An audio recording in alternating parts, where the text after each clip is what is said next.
Passion Grâce, bonjour, bonsoir. Sont les talents et les compétences qui guident l'Église? Alors, la voici sous une autre forme. Cette question me revient encore, mais sous une autre présentation.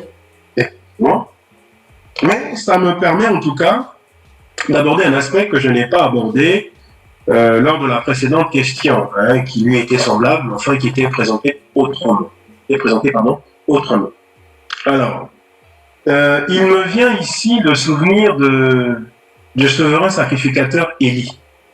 Le souverain sacrificateur Élie avait des enfants, mais bon, peu importe que ce soit ses enfants ou les enfants de quelqu'un d'autre, ça aurait pu très bien être les enfants de quelqu'un d'autre. Ici, l'hérédité n'est pas en cause. En tout cas, il avait des enfants, mais le fait ici est que c'était ses collaborateurs. Donc, on va surtout parler en termes de collaborateurs.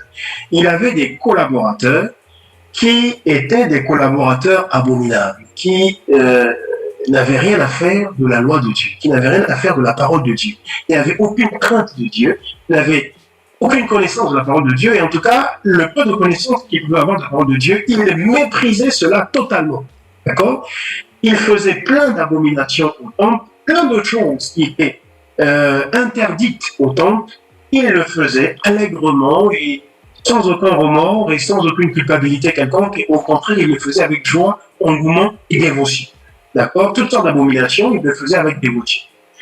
Mais comme ils avaient le titre de sacrificateur, comme il leur avait été donné des postes, pour employer ce mot moderne qui empoisonne nos assemblées chrétiennes aujourd'hui, il leur avait été donné des postes, et bien, le souverain sacrificateur avait s'en tenait à cela, donc le souverain sacrificateur Élie s'en tenait à cela, et comme il avait en plus de ça beaucoup d'affection et beaucoup d'émotion, alors il s'en tenait à cela, il avait beaucoup de sentiments, je voulais dire, et beaucoup d'affection, alors il s'en tenait à cela, et les gens avaient beau lui dire, mais écoute, ces personnes sont malveillantes, ces personnes sont malfaitrices, ces personnes sont animées de mauvaises intentions, ces personnes ne font que des abominations sur abominations dans le temple de Dieu, dans le tabernacle de Dieu, d'accord? Et pourtant, le souverain sacrificateur Élie n'en faisait qu'à sa tête, il faisait selon sa perception, et non pas selon la perception de l'Éternel, parce qu'il estimait que c'était là la meilleure façon de faire les choses, et pour lui la façon la plus continuante de concilier tout le monde, et surtout de ne jamais traiter aucun problème, sauf que ça lui est retombé au visage.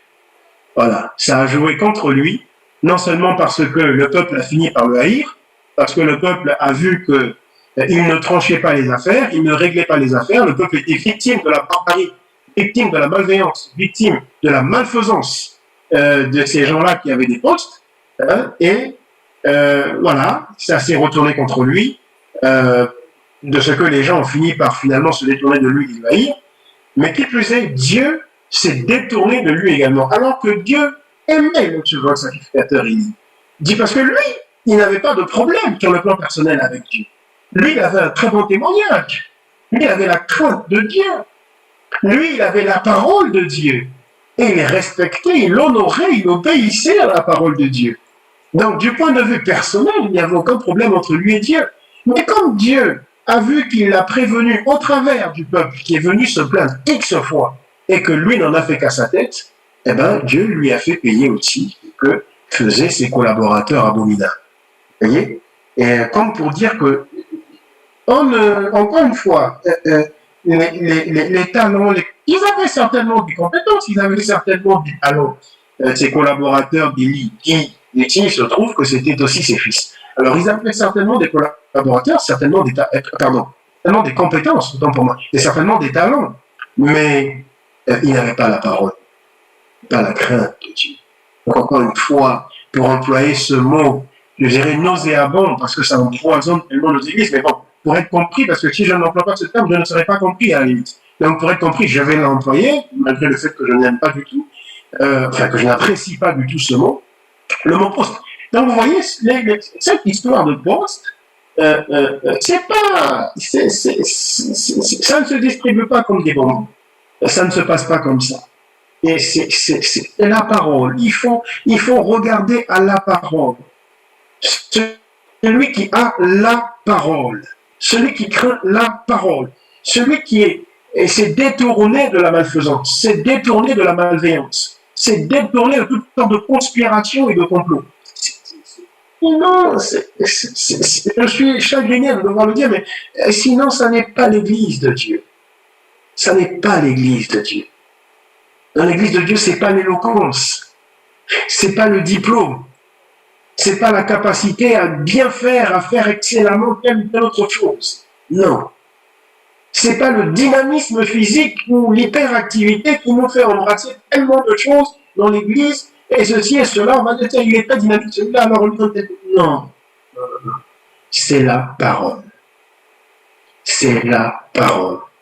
Et uniquement la parole. Parce que non, c'est la colonne de nuée, la colonne de feu qui guide le peuple. Voilà. C'est pas les talents de Betsaléel qu'il a venu en exergue pour construire le temple qui guidait le peuple. Non.